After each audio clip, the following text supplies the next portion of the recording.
I'm here with Ken Anderson. Ken, thank you so much for being with me. Well, thank you for having me here. It's a pleasure, and it's been a pleasure reading your latest work, Strychnine and Gold: The Untold History of Addiction Treatment in the United States. I'd like to talk about that today. Before we jump into it, I hope that I will have covered something substantial in our introduction, but can you tell people who you are and what you do and how you got interested in telling this kind of a story, the history of alcohol and addiction treatment? Okay, my name is Kenneth Anderson. I am the founder and CEO of HAMS, Harm Reduction for Alcohol. The acronym HAMS stands for Harm Reduction, Abstinence, and Moderation Support. We're a free of charge support group for people who want to make any positive change in their drinking habits, from safer drinking to reduced drinking to quitting altogether. And our handbook is called How to Change Your Drinking, a harm reduction guide to alcohol. That's available on Amazon. Um, and that's kind of who I am. How did I get started on this history? Well, I've been interested in the history of addiction treatment for a while. Bill White wrote a book called Slaying the Dragon, which is a pretty big book.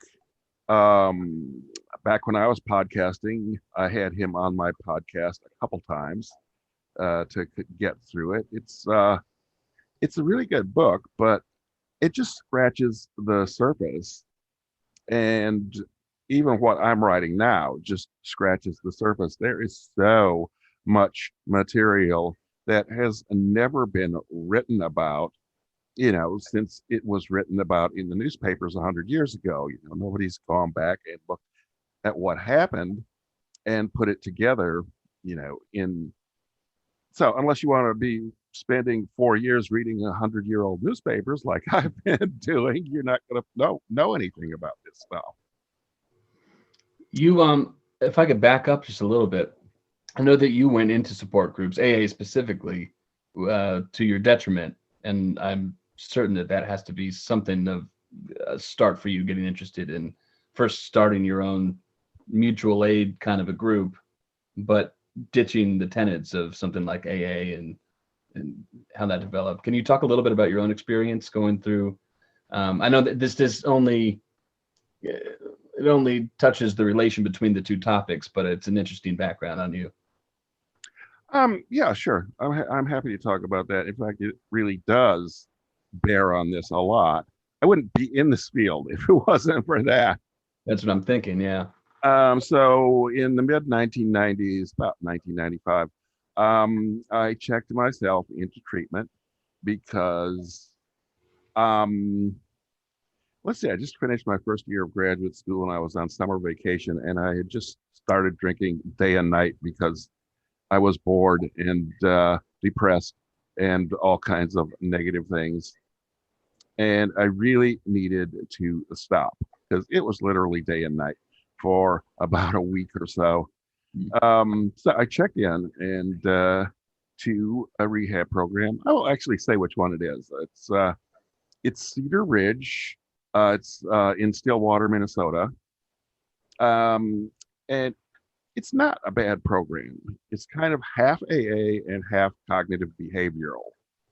They call it health realization, but because their idea is that you were born healthy, you were born without an addiction, and you want to get back to that.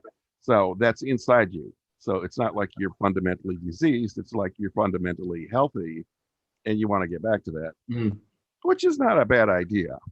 That's certainly a better approach than the standard, which, you know, but they're like half AA too. So you're getting the opposite message there. And I'm like, this is my first encounter with AA, and it's bizarre. Just let me put it that way. It's unbelievably bizarre. So I You remember had they, no ideas about what AA really was or its precepts or anything before that? well, I read a lot of James Lee Burke's novels, and they basically proselytize for AA, Mm. but they're good mysteries too at the same time. And just from reading those, it was like, well, this is not for me. But so one day at the treatment center, it's a residential 4-week thing. So they have AA people come in to hold a meeting, and this is optional. You don't have to go.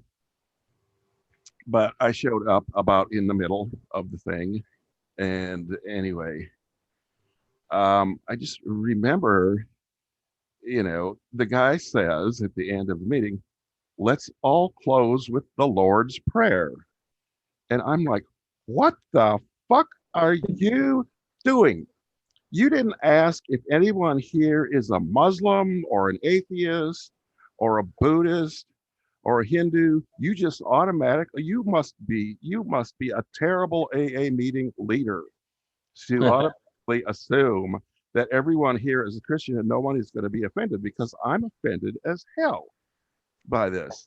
So I complained about that at group the next day. Why did you get such a terrible AA meeting leader that doesn't even bother to ask if there's Buddhists or Hindus here and just goes right into the Lord's Prayer, having no idea that this is what they always do. So that was pretty shocking. And, the whole thing about the steps: alcohol is powerful, humans are powerless, humans must be rescued from this inanimate object by an omnipotent deity. And yes, remember, we deal with alcohol, cunning, baffling, and powerful, but there is one who has all power. That one is God. May you find him now, which is read at the beginning of every AA meeting. And then they say they're not a religion. Excuse me. Right. Anyway, so, I get curious after that, because what happens? The first thing I do when I complete treatment, where's the first place I go? To a bar. Not to a bar. Not to a bar. Nope. The first place I go is to the public library. Oh, okay. Well, you're better than me. No, it's not better than you. It's nothing to do with that. So the first place I go is the public library, to look up, is there any evidence behind these 12-step programs? Because, when I talk to the counselors talk to the counselors about it, they say, well, there must be evidence if they use them in hospitals. And, well, that's not really an answer. I mean, so you guys don't know of any evidence. You just think there's evidence. So I go to the public library. First place I go, 1995, and start pulling the books on alcoholism off the shelf. Pull the first one off. This AA is the most wonderful, most effective treatment ever invented. Okay, where's the references? No references. Next book. Yeah, next book. Same thing. AA is the most wonderful. It's absolutely effective. No references. No. Next book. Keep going, down the alphabet. A, B, C, D, E, F, G. Pulling book after book. Everyone's saying the same damn thing. And then I get to the letter P, and I pull off something called The Diseasing of America by someone you just may happen to know by the name of Panton Peel, and open it up. Oh, wow, a bibliography, references, footnotes, evidence. So check that out of the library, take it home, start reading it. What does it say? There's no evidence that 12 steps have any effectiveness at all.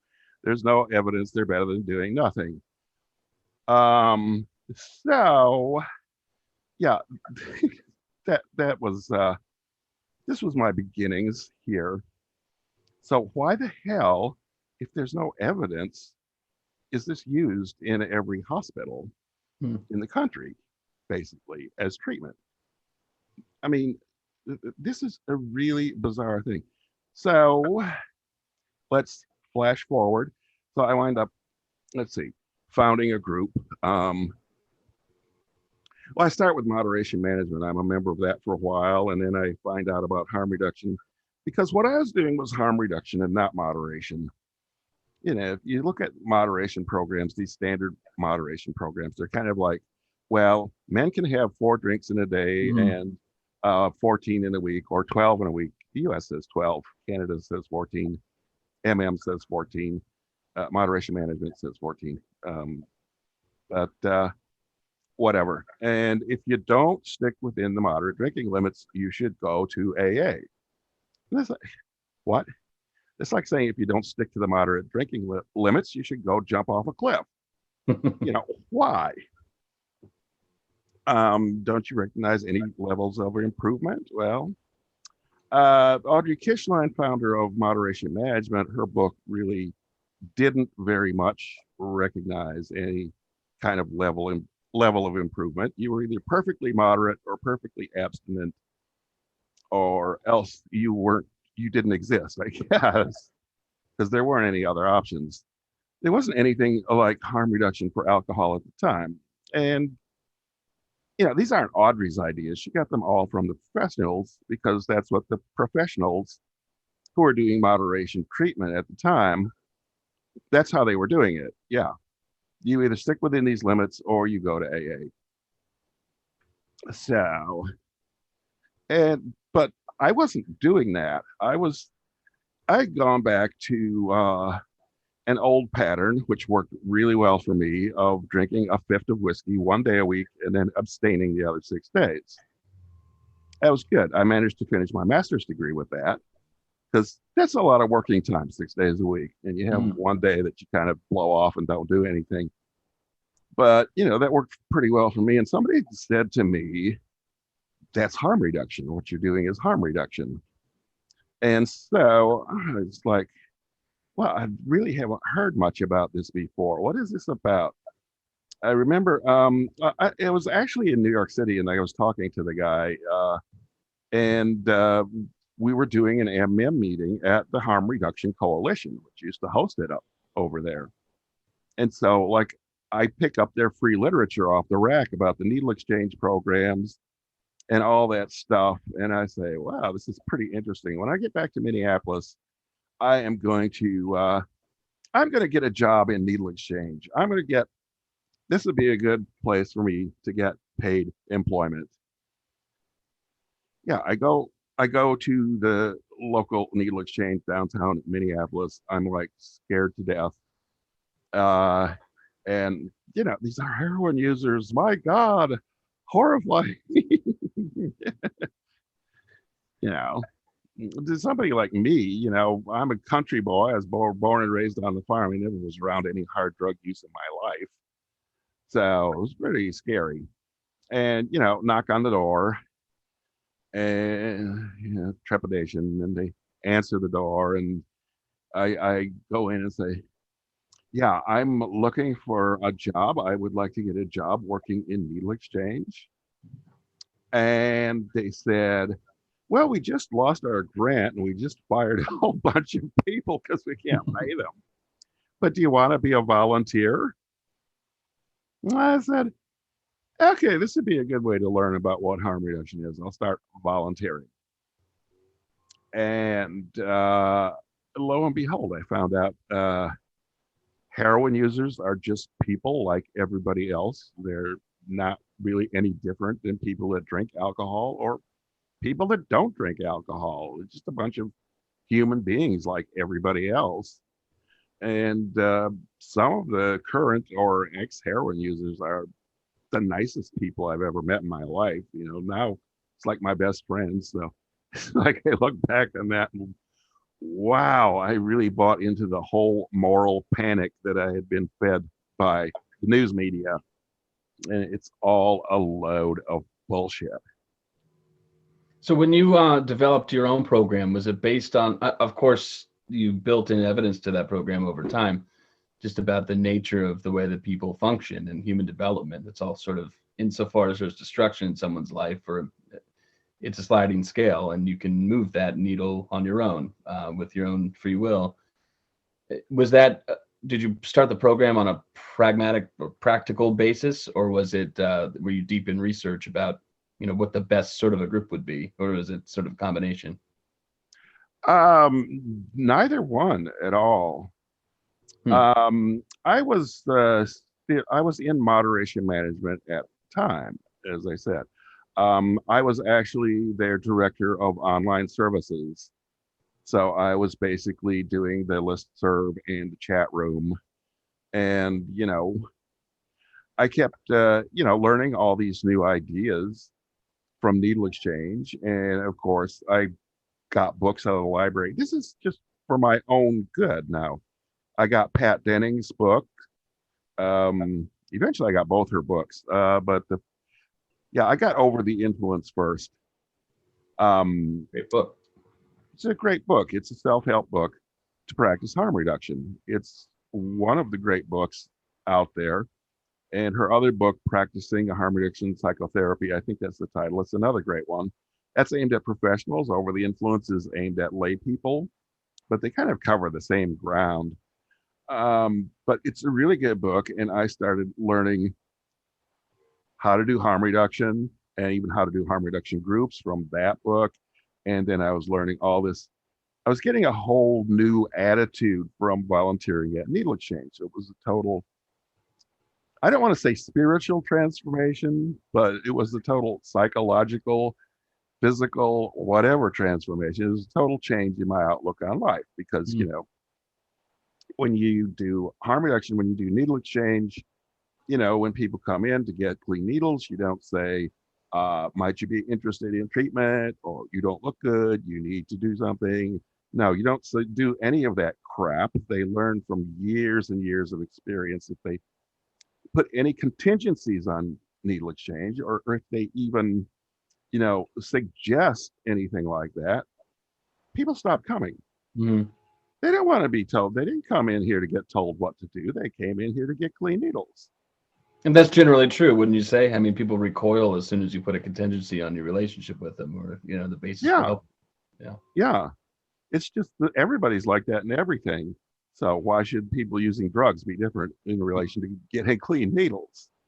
Yeah, that's the way everybody works all the time. If we just treated drug users like we treat everybody else, we get rid of 90% of the problems we have. Mm.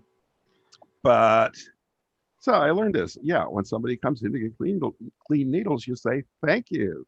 You're doing a good thing. Using clean needles is great. And we want you to come back and get some more. So thank you for coming in and getting the clean needles. So yeah, it's a total change in attitude. And so I started bringing that into moderation management online and saying, any positive change is a good thing. It doesn't matter if you if you want to still get drunk every day, if you want to stop drinking and driving, that's a good change. And I started bringing all this harm reduction stuff into the group. And then we got a new executive director who said, I don't like any of this harm reduction stuff. We're supposed to be moderate. We're supposed to be sticking in these limits, or you're supposed to go to AA. This is not what this program is about.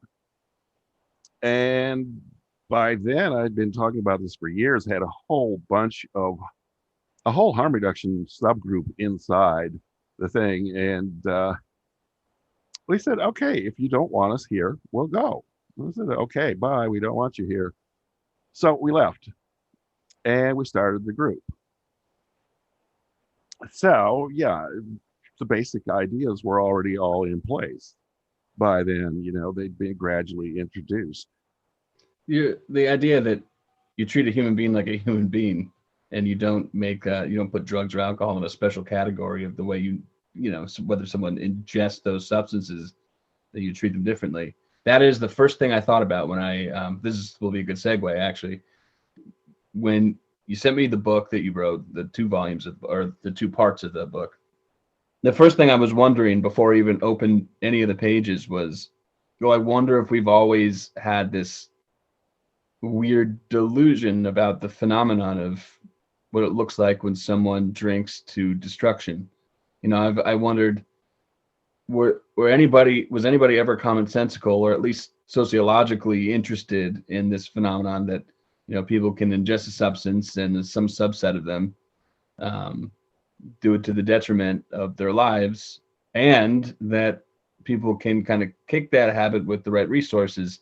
And it looks like, you went back to I guess 1870s, 1890s here, and it looks like this has always been a thing where people can't wrap their minds around that. People aren't, I don't know, people aren't different. People who are taking substances aren't fundamentally different in some way. It seems like that's always sort of been a myth around this. Would you say that's true, or Well, I'm not going to say always. That's too big of a time period. for your timeline? Okay, yeah. But the period I looked at uh, in these two books, which form one volume, uh, it's mostly from 1890 to 1920, Hmm. and that's the height of the temperance movement. And it's so interesting. There was such a huge moral panic around alcohol when you read people talking about alcohol at that era. It sounds just like they're talking about heroin today. Hmm. You know, it's absolutely 100% addictive. There are no moderate drinkers. It drags everyone down to destruction and degradation. There is no salvation except total abstinence, um, either through prohibition or through treatment. Um, and it's interesting because now we get into the moral model and the medical model. Mm. Themes that And arose in your historical recounting of these, not recounting, that's not a good word. You weren't alive in 1890, but your documentation of these events. I did notice those are two. It was still moral versus medical in so many ways, just like the same dichotomy that we have now. well, I didn't really talk about that too much in the book, but what really strikes me now is in the 1940s and 1950s when Jelinek, some people call him Jelinek, but it's actually European J. Jelinek and the Marty Man were getting together to cook up the disease theory and the AA as treatment Hmm. for this disease. They really invented the moral model as a straw man. It's a straw man that they can knock down. They say, oh, all the temperance people believed in the moral model and they wanted to punish people for being drunkards. And we're the first one to understand that it's a disease, and we're the Interesting. first people to want to help people overcome their disease. Before that, everyone was a moral model, and they just wanted to punish drunkards, and that's the temperance movement, and that's prohibition, and that's a load of crap. You find that So wasn't the case. People it, wanted to medicalize and help. yeah, They may not have been helping, but they at least that wasn't their intent, is to cast these people as moral failures. yeah. In the 1890s, the medical model, the disease theory, was overwhelmingly dominant, just Hmm. as it is today. I mean, even today, there's a few people that say, yeah, drug users should be punished, alcoholics should be punished. That is the answer, but that's a minority. Most people say today, no, it's a disease. We need to have prevention. We need to have treatment. Um, and that's the same was true in the 1890s. Yeah, it was all about prevention. It was all about treatment.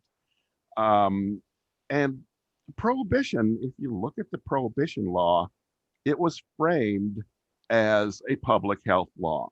It Right. was framed as prevention. Does the prohibition law did the prohibition law outlaw drinking? No, No, it didn't. It didn't outlaw consumption, right? But did it not outlawed outlaw sale. consumption. Did not outlaw purchase. It outlawed manufacture and sale. Mm.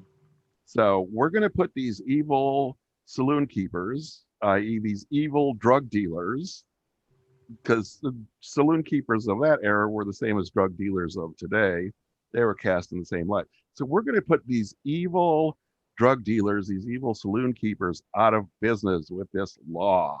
And they won't be able to manufacture it and sell their poison anymore.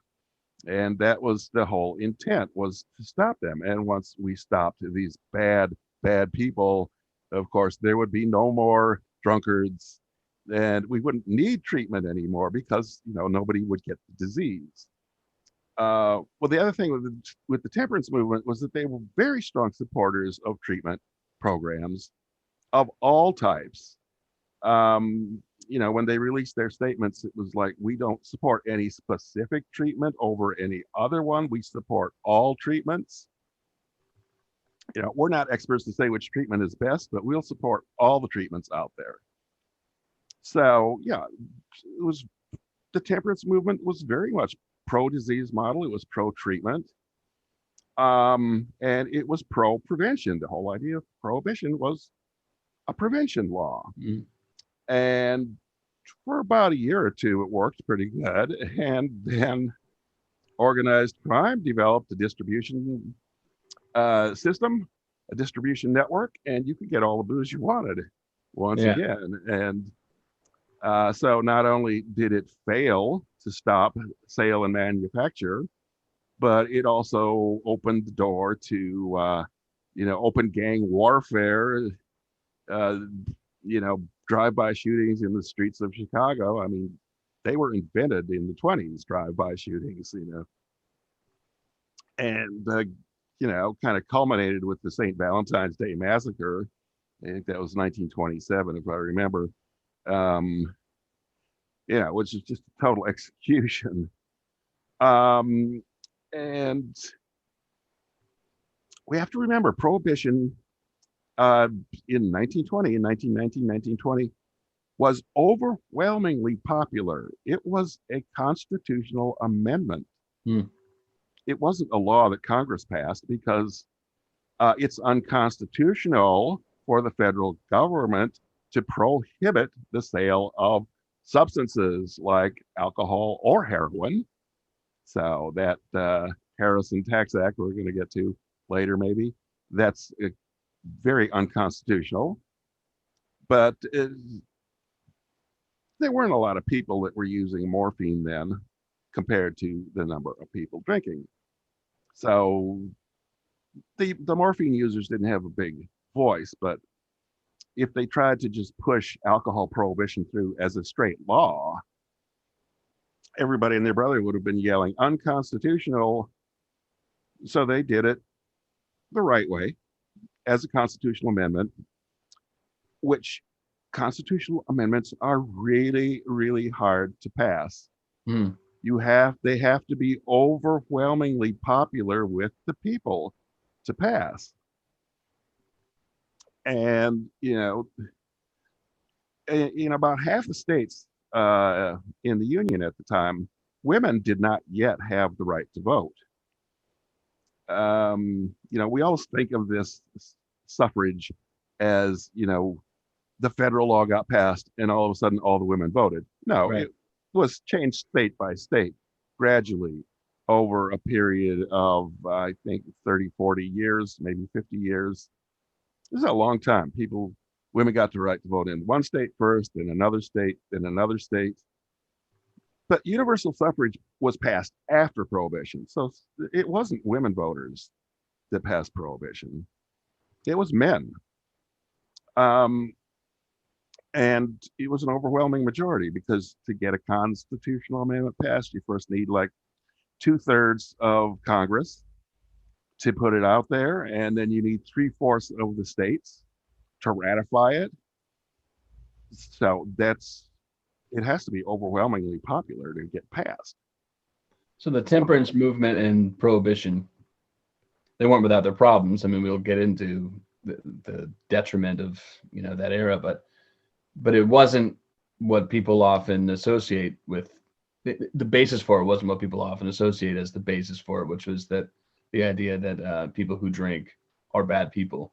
It was a more nurturing outlook than that, and just sort of a failed execution on that plan with with a bad idea.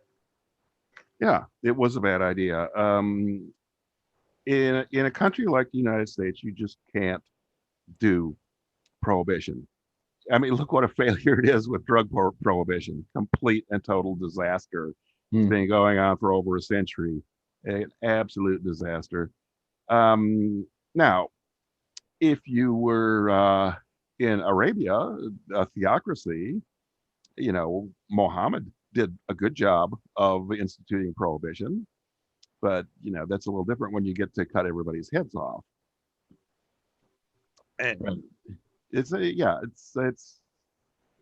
in a theocratic dictatorship, you can institute prohibition successfully, but not in a non-theocratic democracy. You really can't do it. It won't work. Right. So prohibition was overwhelmingly popular in 1919. By 1933, it was overwhelmingly unpopular because we needed a new constitutional amendment to get rid of it. That's right. And it passed with no difficulty at all. Everybody was sick of prohibition. They were sick of the crime in the streets, all the bloodshed. And they said, what's the big deal if somebody drinks a glass of beer? It's no big deal.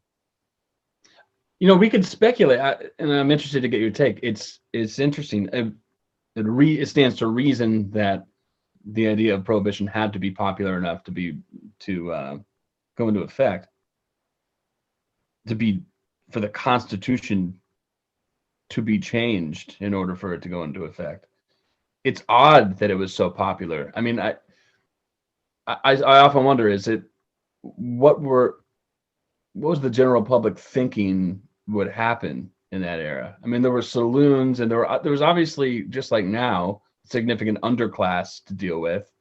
But as law of the land, it strikes me as odd that people who enjoy alcohol at that time would be willing to have their right to purchase it be cut off. Is it that people figured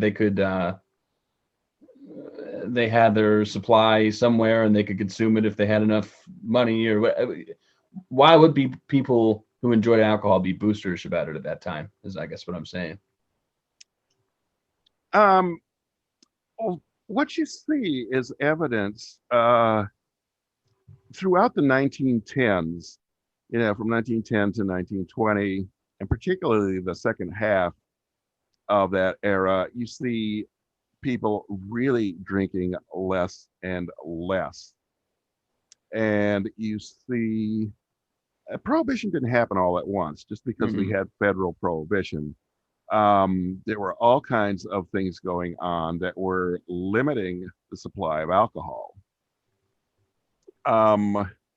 So there was state prohibition. So a lot of states had already passed prohibition laws before we had federal prohibition. And they liked them. They weren't having a problem with them. And there was something called local option. A state would pass a law that said, okay, any community that wants, any city, municipality that wants, can have prohibition locally. And any municipality that doesn't want it doesn't have to have it. So we let you make the choices. So these local option laws went into effect. And then there was high license that meant charging a high price to buy a license to sell alcohol. And that got rid of a lot of the dive saloons who couldn't afford the license fees. And it was only the high class saloons. So alcohol was getting cut off more and more. And you watch, the thing that's really significant to me is between 1915 and 1920, almost all the treatment programs closed down. They didn't close down after Prohibition. They closed down before Prohibition. There was no demand. They stopped getting patients. People stopped coming in. So, it wasn't people voting against their interest in alcohol, in drinking. Drinking was really unpopular at that point. Well, then what accounted for the seemingly increased demand for alcohol when Prohibition happened? I mean, or maybe not increased demand, but the perpetual demand for alcohol. Well, I mean, say only 1/3 of the population wanted alcohol. Hmm. That's 2/3 don't want alcohol.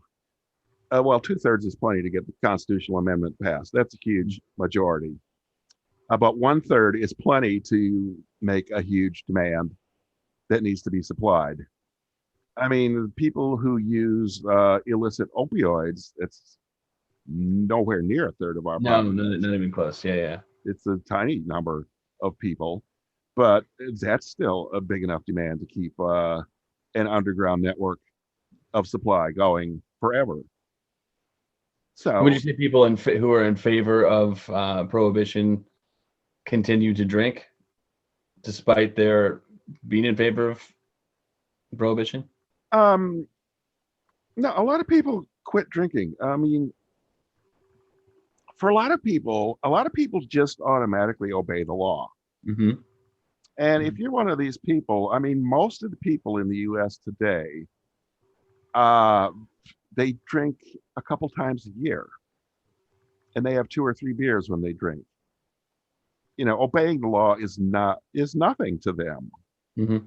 because they're losing practically nothing. I mean, that's the vast majority of drinkers. It's like half the booze in the country is consumed by 10% of the people or something. The study was published a while back. It was reprinted, I think, in the Wall Street Journal or something like that. But yeah, it's a legitimate study. The vast majority of people that drink really very, very little, special occasion only, tiny amounts. And so, and that really hasn't changed that much. So And I'll just pretty, say I'm a law abider as well. I mean, there are reasons I don't use drugs. I loved Carl Hart's book. I had him on, and we had a great discussion about the fact that he does use drugs, but he made clear he's able to procure a safe supply. And so, first of all, I can't, and I also care about the law. There's not a reason for me to risk it. So, my interest in drug use, which I have an interest, it doesn't override the my wanting to stay out of jail or stay out of trouble. So you're what you're saying is not falling on deaf ears. I can imagine being in that time and being able to relinquish my interest in alcohol. yeah, I mean, for most people, it just wasn't a big deal. They weren't losing much of anything because they hardly drank anyway. Just as today, people, there's most drinkers drink really rarely. Hmm. But there's enough people that wanted a supply that it got fulfilled. And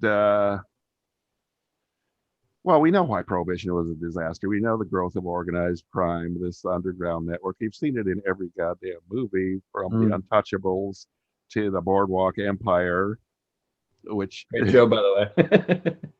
Entertaining, at least. yeah, boy, there's a lot of anachronisms in the Boardwalk Empire. Yeah, yeah, yeah, That the one thing they got right was the music. They did, yeah, for sure. because they they were playing the original Dixieland jazz band. I don't know if you know this stuff or not. Who, yeah, they had recorded before 1920, so they were actually using music that had actually been recorded at the time. So that I thought was cool that they stuck to that and They were probably actually, knew that someone like you is in the minority, someone like you who would fact check them on the, the goings on of politics and, popular opinion at the time would be in the minority. People would judge them based on using inaccurate music for the time. yeah. I mean, I've seen the anachronism so many times.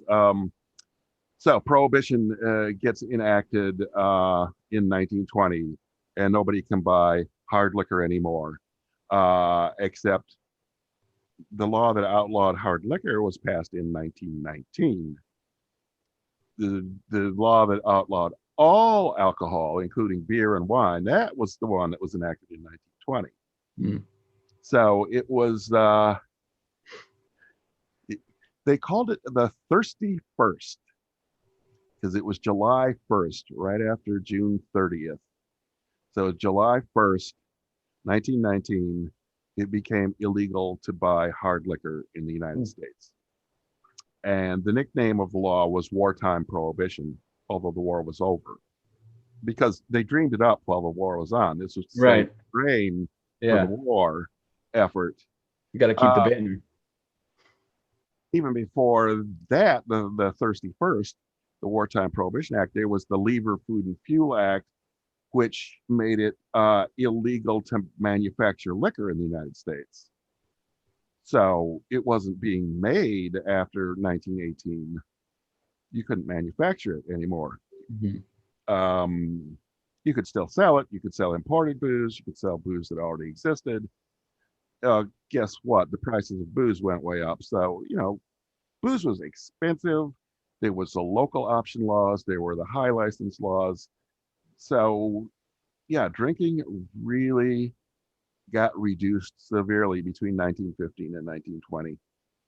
Now, I realize I'm all over the map here, but I am interested in actually backtracking and going reverse chronologically to, you mentioned that there was a stage at which drinking had really gone down. It wasn't so much of a problem anymore. And even to the extent that treatment basically was no more. I mean, you couldn't find treatment if you wanted it. Very few. There was loads of stay open. But you wrote about in the late 1800s, there was almost a space race to find a good cure for alcoholism at the time. And I'm hoping you could talk a little bit about that, a little bit about some of the propositions put forward, what worked, what didn't work, what people thought worked and maybe didn't. Well, it really starts with the inebriate asylum movement. The first inebriate asylums and inebriate homes. The first home opened in the 1850s in Boston. It was, oh God, why is the name escaping me right now? Albert Day was in charge of it. Anyway, it was the home for inebriates. So it wasn't exactly an asylum. It was more of a home. You had a lot of more freedom to come and go. Then a few years after that, early 1860, the first inebriate asylum opened in New York State in Binghamton.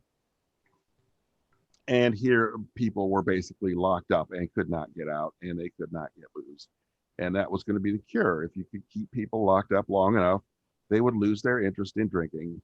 This was the whole idea. And without exposing them to the criminal element in jail, which would corrupt them. So this was going to be the cure. What was that clientele like? I mean, every time you talk about it, I picture, I can't think of another word, but I picture an underclass that's being served by this. But it seems not.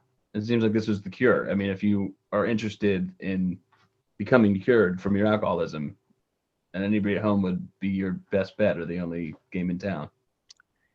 Well, the Binghamton Inebriate Asylum did not work out as planned at all.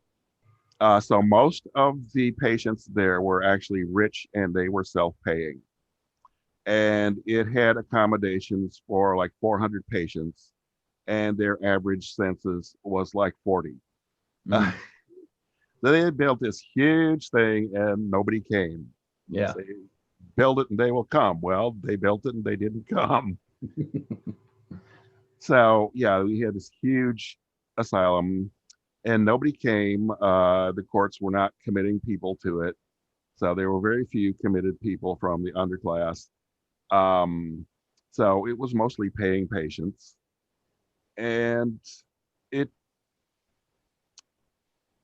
didn't last too long. It lasted, what was it, 15 or 20 years?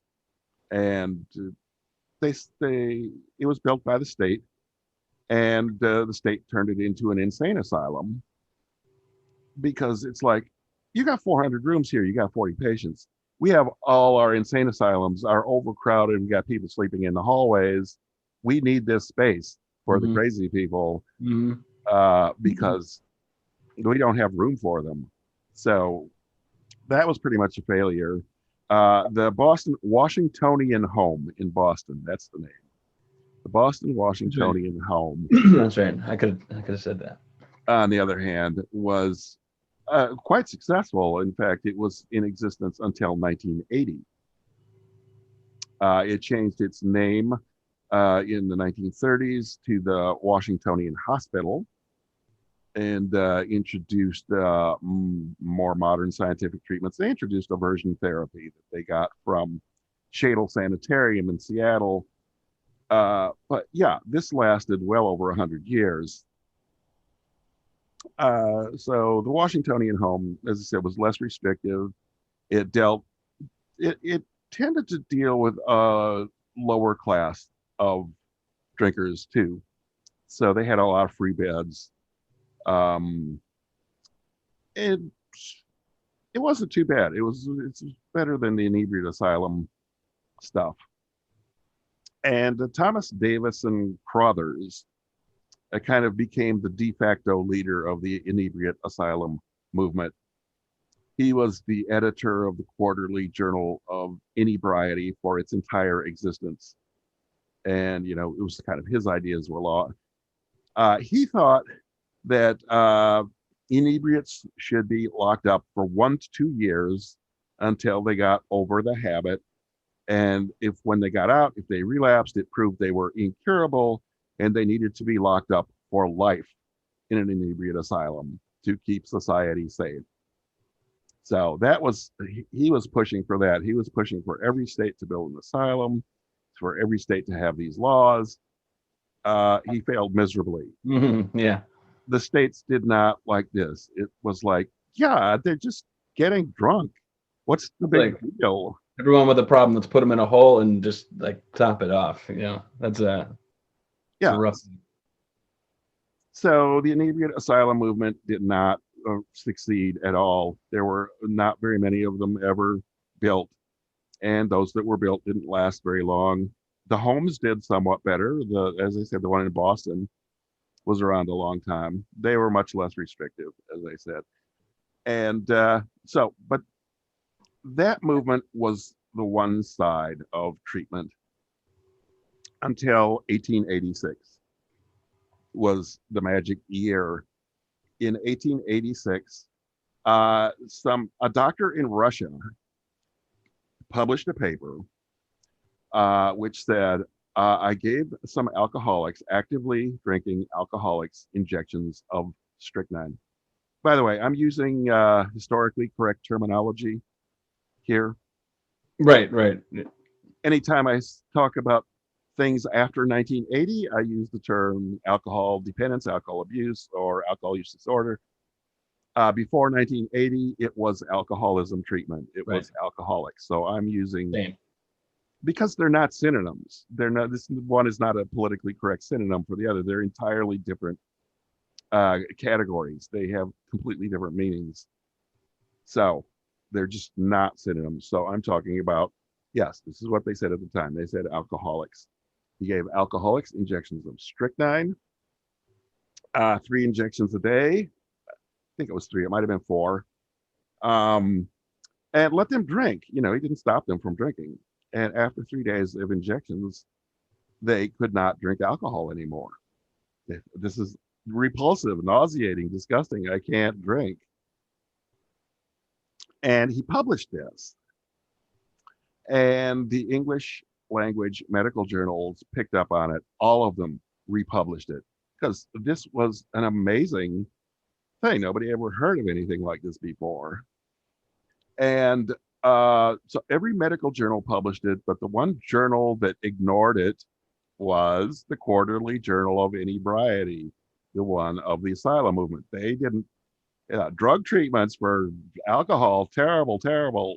We're just going to ignore this and it will go away. And of course, they were the experts. They were the self-proclaimed experts. They had their own addiction treatment organization of addiction treatment professionals, and they were going to dictate everything to everyone of how to do it. And they totally ignored this. But meanwhile, it got published in all the other medical journals. And so there's this doctor in Dwight, Illinois, this little tiny speck of a town. out on the prairie. He reads about this in the medical journal and says, well, he'd already been selling a liquor cure through the mail, you know, for a while. He apparently stopped for a while, but, he'd already been messing around with this. And, his original liquor cure was not very good, apparently. But he read about these strychnine injections and said, I'm going to try this. I'm going to see if this works. And he tried it. And to his great surprise, wow, these people stopped drinking. I gave them all the alcohol they wanted. In 3 days, they couldn't drink at all. This is really great. I can make a ton of money off of this. Now, what do you think accounted for that success? Why did the strychnine injections work? It strikes me as an odd. I mean, it strikes me as it sounds like snake oil. Hey, we have sort of a, it's almost like a magical cure for your drinking. You have this lifestyle that you built. You have this association with alcohol as something that you need. It's destructing your life, but we'll give you strychnine and you'll stop. So, what do you think? Well, I'm not sure. I've never seen a hypothesis of the mechanism that produces the aversion. Mm-hmm. But we know aversion therapy is very effective. Give an example. Yeah, I'm going to talk about aversion therapy that they did at Shadle Sanitarium in Seattle, which they still do today. They call it Shadle Hospital now, Shadle Hospital, because the guy that owned Schick bought it and added his company name to it. But aversion therapy for alcohol, you do it with an emetic like Epicac. You make people vomit. You give them whiskey and you give them something to make them vomit. And this is a built-in survival mechanism. When something makes you vomit, you avoid it. It's a really strong form of conditioning. And, people who have had food poisoning often cannot touch that food again. This is because, in the old days, in the caveman days, if you ate something that made you sick, it was probably poisonous and it was a good idea. You should avoid it in the future. Mm-hmm. So this sets up a very strong conditioning. It's called conditioned taste aversion. And it's very effective for several weeks or months at least. It's if you really want to drink again, you can force yourself to overcome the aversion and drink again. If you want to look at long-term success rates on the Shadle Sanitarium on the aversion treatment, then it's like 50%. It doesn't stop you forever. It does stop you for a while. So aversion treatment is very effective at getting you jump-started into abstinence. Right. After you get into abstinence, then you got the time to reconstruct your life and change things and to make this a permanent lifestyle.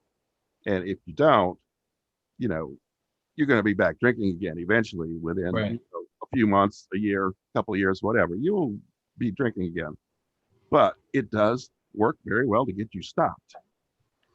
Strychnine injections apparently did the exact same thing. The mechanism I don't understand. It's never been explicated. It's interesting to think. Some nutty chemist somewhere thought, I bet somebody who drinks alcohol after having these will feel like shit. Well, the whole thing, strychnine was really commonly prescribed at the time. So it's not surprising somebody stumbled across this effect by accident. Strychnine was prescribed all the time. It's a good heart stimulant, but today we have less toxic ones. We have adrenaline, we have amphetamine. Right. We don't have to use strychnine, which is, very toxic, but then they didn't have anything. So strychnine was used a lot to stimulate the heart, and somebody just stumbled across it, probably by accident. He wasn't even thinking, this will stop them from drinking, but he injected it, they stopped drinking. Did you ever do any longitudinal studies on that, or was he just the onus was on him basically to say, look, this works as some type of aversion. From there on, what people do to reconstruct their lives, it's on them, but this is successful insofar as it gets people to stop drinking. Well, first of all, Randomized controlled trials were not invented until the 1940s. Hmm. So statistical studies that were done in the 19th century, they're generally not very good. Yeah. They're actually very rarely done. Doctors of the era did not like statistics. They didn't believe in statistics. They wanted case studies. They wanted anecdote. So if you read medical journals of the era, they're dominated by anecdote. There are a handful of good statistical studies done in the 19th century. If you go on the James Lind website, you can find the old papers, but they were really uncommon. But what did it So mean? So what did it mean though that it was a successful, if someone's selling strychnine injections and they say it works, what are they saying? What do they mean that it works? And for how long are they saying it works? they're saying that the people that left treatment were unable to drink at the time they left treatment. Good. Okay. There was not long-term follow-up. I mean, Keeley was a capitalist. He was into making money. Hmm. That was his thing. He said it's 95% effective. 95% of people are permanently cured. He didn't care about any follow-up studies. Yeah. He cared about making money. Hmm. Um, he cared about making money. He actually cared about helping people too. He's not like a bad guy that's trying to take advantage of people. He just thought, wow, this really works. And I can make money too and help people at the same time. But, he didn't do long-term follow-up. Um, yeah, I estimate I estimate it's probably about the same as today's aversion therapies, Hmm. which is about a 50% success rate. Because, it's great at getting you jump started if you're ready to make permanent changes. It gets you the first step there. It gets you to stop drinking and stop desiring to drink. You don't desire to drink after aversion therapy. So then it's up to you. You got to do a lot of changes in your life. But so I assume that the strychnine treatment is about 50% effective. I mean, after it was published in 1886 in the medical journals, there were a lot of doctors that replicated it. So this was, if you read volume two, and I mean part two, volume one, if you read the appendix on strychnine, it's got all of the experimental studies that they did, and they replicated it many, many times and always got the same results. If you took people who are drinking, you give them the strychnine injections, they stop. They can't continue. They develop an utter aversion to it.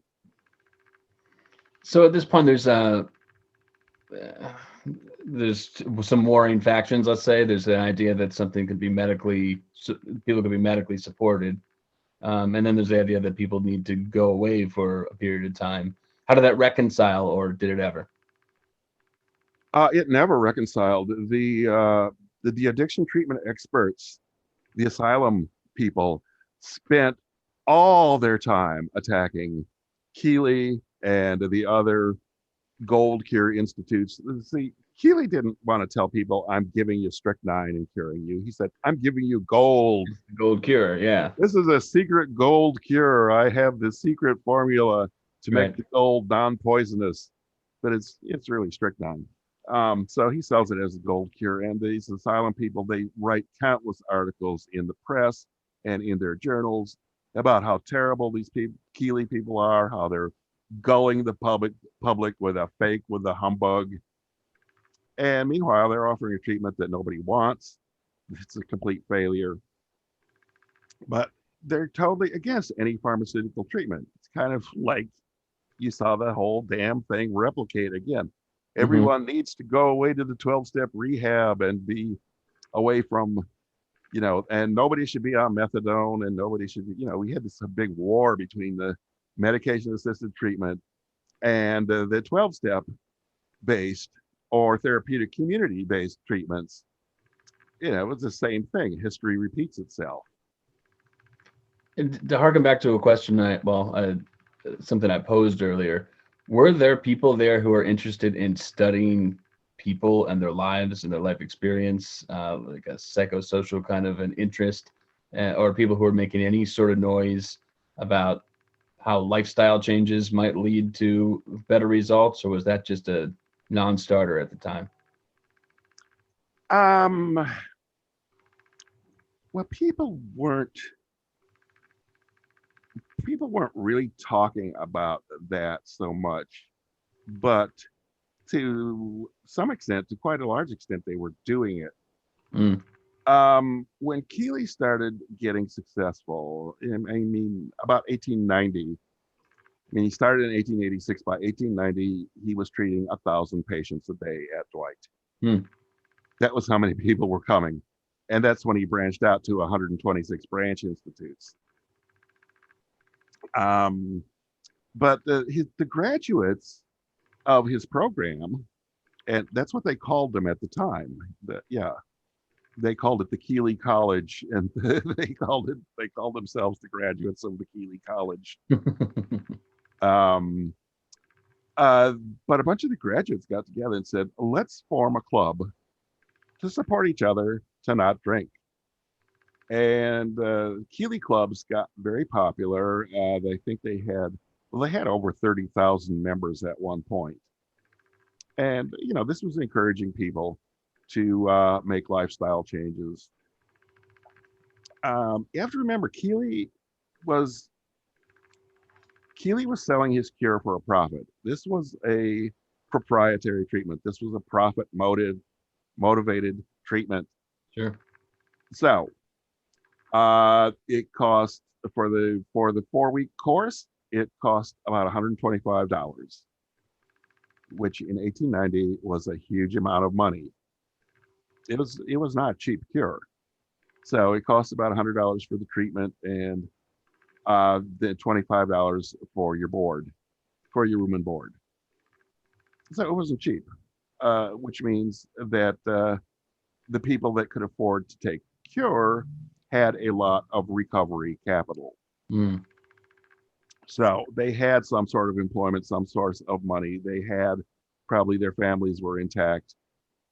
This wasn't being given to the poor people sleeping in the gutters.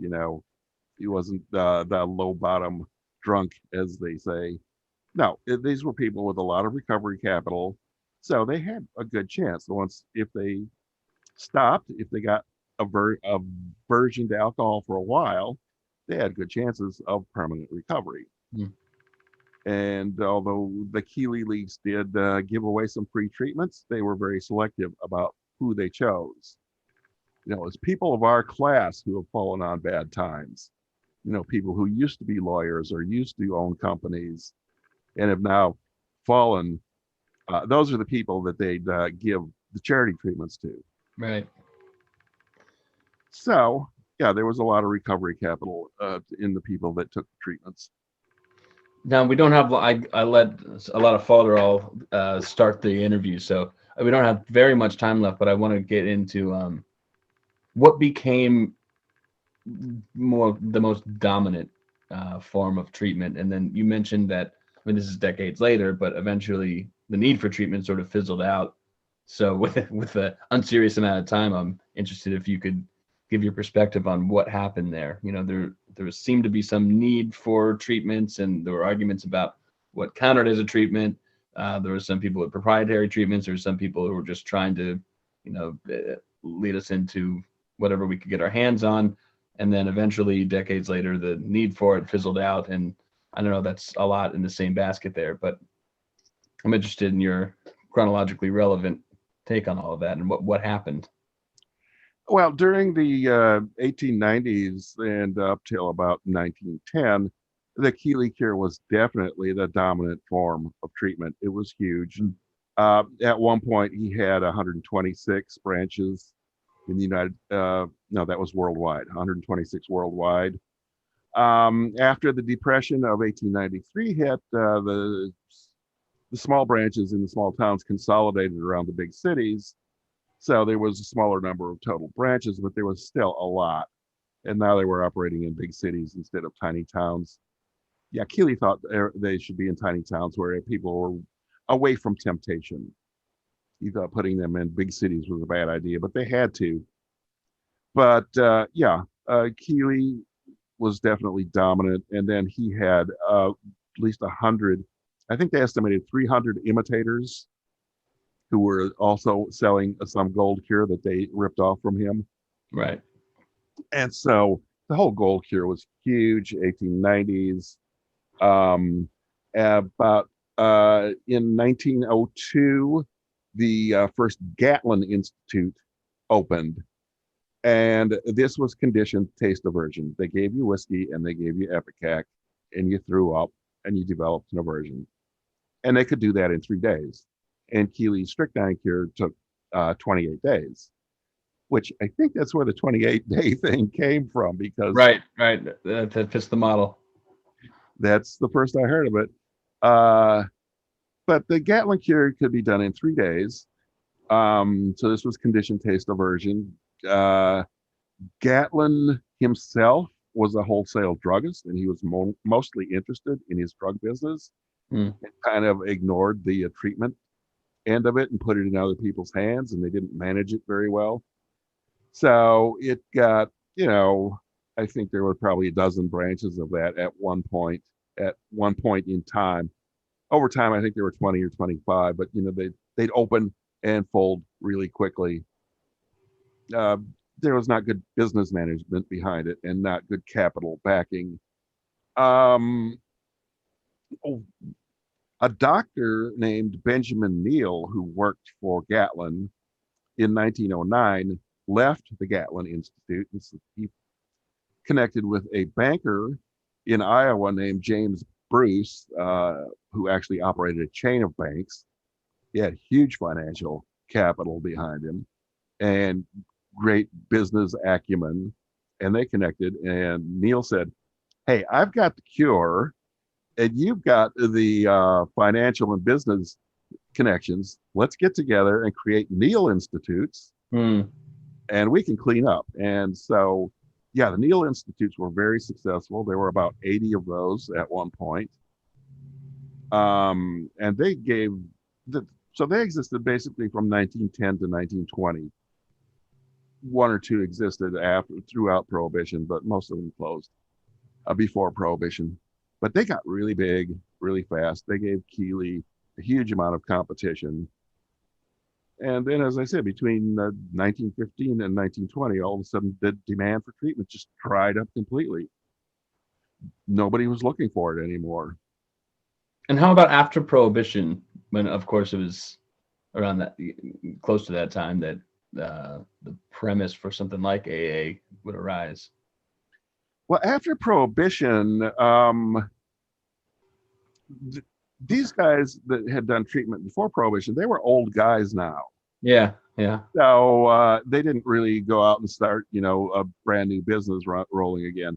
There's a whole bunch of young people that stepped in, and they did the conditioned taste aversion again. They had the whiskey and Epicac. Then they all had their secret formulas. There's the Samaritan institutions were born about 1934, 35. So this is going to be volume 4. We'll be on the Samaritan institutions and this whole renaissance of treatment.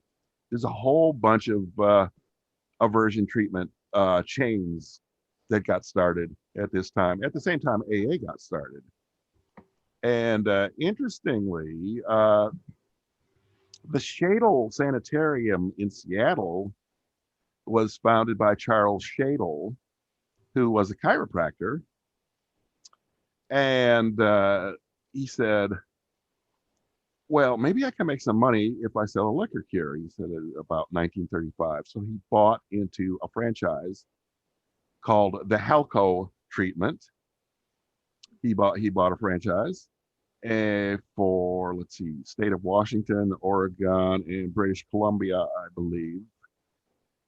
And so he started doing the aversion therapy treatment. And he hired this really good research scientist doctor to be his medical director, Walter Voigtland. And Voigtland said, "Hey, let's study this. Let's improve on it. Let's study it, and let's keep the statistics, and let's tweak the formula to get the best formula." And so starting in 1940, Shadle Sanitarium started publishing their scientific papers in various medical journals. And, they found out, over a 10-year period, they had about a 50% success rate. It's pretty good to get 50% abstaining continuously for 10 years. So, yeah, that's how that got going. And when Shadle published his stuff, a bunch of other people said, "Hey, this is a good idea." So there was a bunch of hospitals that instituted it, including the Boston Washingtonian Hospital. As I said before, the guy that ran that read the publications that came out of the Shadle Sanitarium, said, "Hey, let's try this," and that worked really good. Yeah, it was used in a lot of hospitals, aversion therapy.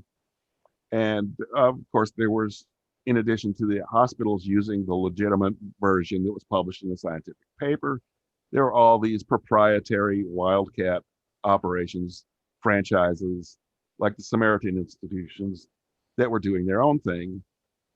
And meanwhile, AA was forming, but AA didn't really take off until about late 40s, 1950, thereabout. And you can imagine why that their philosophy had some element of success. I mean, they pull from a lot from the Stoics. They have droppings of, just an interesting take on it. If people have been being sold gold cures, so to speak, for a long time, and people who have maybe haven't found success with that, at least long term, to then invoke some sort of, well, this is a spiritual ailment. You can't just take the gold cure. You've got to work this sort of a program. I can imagine living during that time and finding that interesting or enticing if I had a problem then. But I guess it's a story for another time. Well, I'm certainly glad that you've developed the program that you've developed. I encourage everybody to visit your Facebook group, HAMS. And the website is HAMS. It's one of those. CC. HAMS.cc. HAMS.cc. That's right. And so you've written extensively in a lot of different subjects, and you have a lot of articles that are on that blog, and people can find your book, How to Change Your Drinking. We've been talking today about Strychnine and Gold, the untold story of addiction treatment in the United States. Ken, I didn't even touch the surface of the interesting historical work that you did in that book. It's like you're crazy. It's it's a lot, and it's laid out in a very digestible way. I was scared of it at first, I'll have to say. So I thought, oh no, it's like a history textbook. It doesn't read that way. And I try to just write simple sentences. I mean, there's no reason to do all this crap and complication. If a simple word says the same thing as a $10 word, why not use a simple word? Love it. Well, thank you, Ken. Thanks for sharing some of your book today, and hopefully we'll talk soon.